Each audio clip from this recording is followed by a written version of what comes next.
लातूर जिल्हाधिकारी कार्यालयात आज जिल्हा नियोजन समितीची अत्यंत महत्त्वपूर्ण बैठक पार पडली। लातूर जिल्ह्याचे पालकमंत्री शिवेंद्रसिंहराजे भोसले यांच्या अध्यक्षतेखाली ही बैठक संपन्न झाली। गेल्या आर्थिक वर्षात जिल्ह्याच्या सर्वांगीण विकासासाठी एकूण 577 कोटी 23 लाख रुपयांचा निधी 100% खर्च करण्यात आला असून या खर्चाला समितीने सर्वानुमते मंजुरी देण्यात आली आहे। या निधीतून शासकीय वैद्यकीय महाविद्यालयात अल्ट्रा सोनोग्राफी सुविधा, प्राथमिक आरोग्य केंद्रांना रुग्णवाहिका आणि मुलींच्या सुरक्षेसाठी शाळांमध्ये CCTV आणि स्वच्छतागृहांचे बांधकाम करण्यात आले आहे। तसेच कॅन्सर अवेअरनेस आणि स्पेस लॅब सारखे नाविन्यपूर्ण उपक्रम राबवले गेले आहेत। तर दरम्यान आगामी 2026-27 साठी शासनाकडून 484 कोटींचा अंतिम आराखडा मंजूर झाला आहे।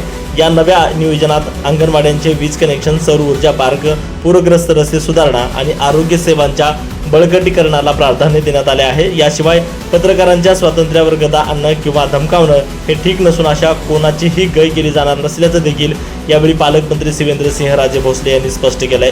नितीन बनसोडे, एकमत डिजिटल, लातूर। काही मीटिंगच्या आमची बैठक झाली कलेक्टर साहेबांनी आणि त्यामध्ये थोडं आपण एजन्सी जी आहे ती आणि हे बदलतोय, कारण जरा एजन्सीकडनं आणि जे आर्किटेक्ट जे आहे त्यांच्याकडनं जसा सपोर्ट पाहिजे तसा दुर्दैवानं मिळत नाही। आमचं म्हणणं आहे, मी त्यांना सांगितलं की मला वाटतं आता सुधारित त्याला प्रमा आली, कितीचं साधारण आली 25 कोटीची सुधारित प्रमा आली। आपण आता नवीन टेंडर काढतोय।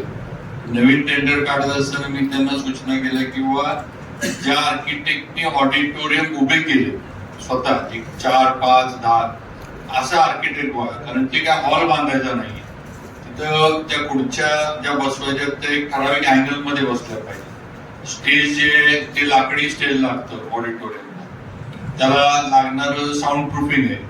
ऑडिटोरियम बांधायचं म्हटल्यावर वॉल सगळ्या साऊंड प्रूफ पाहिजे, त्याची सगळी साऊंड सिस्टम, त्याचा जो मिक्सर असतोय, या सगळ्या गोष्टी टेक्निकली नीट असल्या पाहिजेत। आणि त्याच्यानंतर त्यांचं ते काय म्हणतात ड्रॉप वगैरे त्यांचे जे असतात हे सुद्धा त्या ह्याच्यामध्ये टेक्निकली ते तशा म्हणलं ह्या कामाला आता पुढचं जे ती एजन्सी बघा। मी त्यांना सांगितलंय की नांदेडचं एक काहीतरी नवीन नाट्यगृह जवळ झालंय, ते एकदा बघायला जावा, तिथं कोण आहे। अगदी मुंबईला आताच रवींद्र नाट्य मंदिर आपण रेनोव्हेट केलंय, ते पण बघायला जावं म्हटलं, तिथं पण अतिशय चांगलं काम। मुंबई म्हणल्यावर सगळ्यात नवीन गोष्टी तिथं आपल्याला कळतात, दिसतात, म्हटलं ते पण बघायला जावा। किंवा अशी कॉन्ट्रॅक्टर पण असा बघा की जो टेक्निकली साऊंड असला पाहिजे आणि आर्किटेक्ट पण तसा असला पाहिजे, असं आम्ही केलंय। तसं आता नियोजन आपण करतोय आणि 25 कोटीत आपण ते शिक्षण मंत्र्यांनी राजीनामा द्यावा का नको द्यावा, आपलं काय मत आहे संदर्भात? आता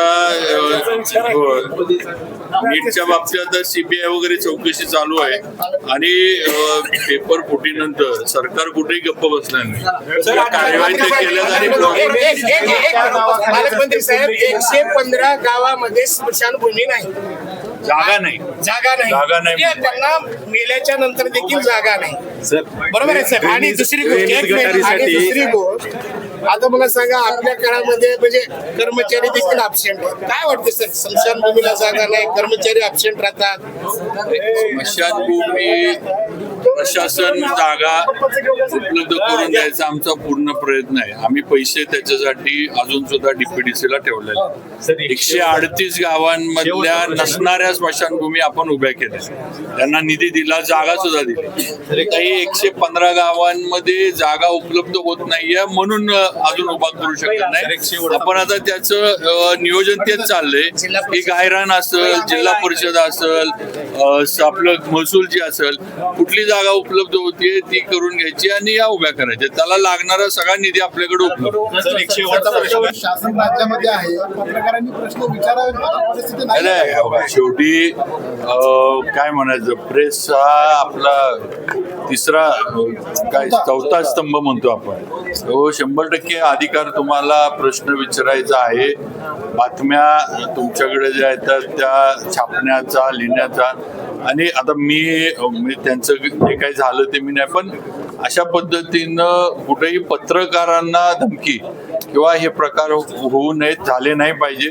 शेवटी समाजामधल्या चांगल्या वाईट गोष्टी या पत्रकारांच्या माध्यमातून समाजापुढे येतात, लिहिल्या जातात. आता सोशल मीडिया, टेलिव्हिजन असल्यामुळे आता इलेक्ट्रॉनिक मीडियाला जास्त महत्त्व आले. पण या सगळ्या गोष्टी आहेत, त्यामुळे पत्रकारांचं स्वातंत्र्य आणि संरक्षण हे आमचं महायुतीचं सरकार पहिल्यापासून आम्ही त्या बाजूने आहोत.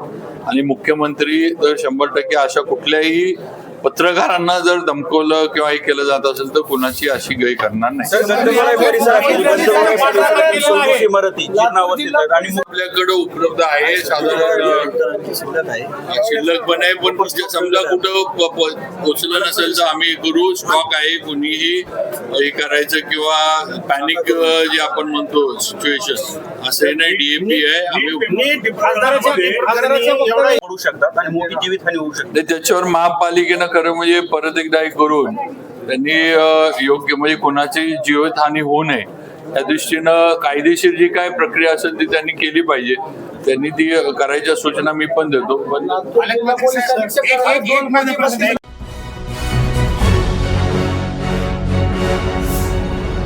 Thanks for watching Ekmat Digital.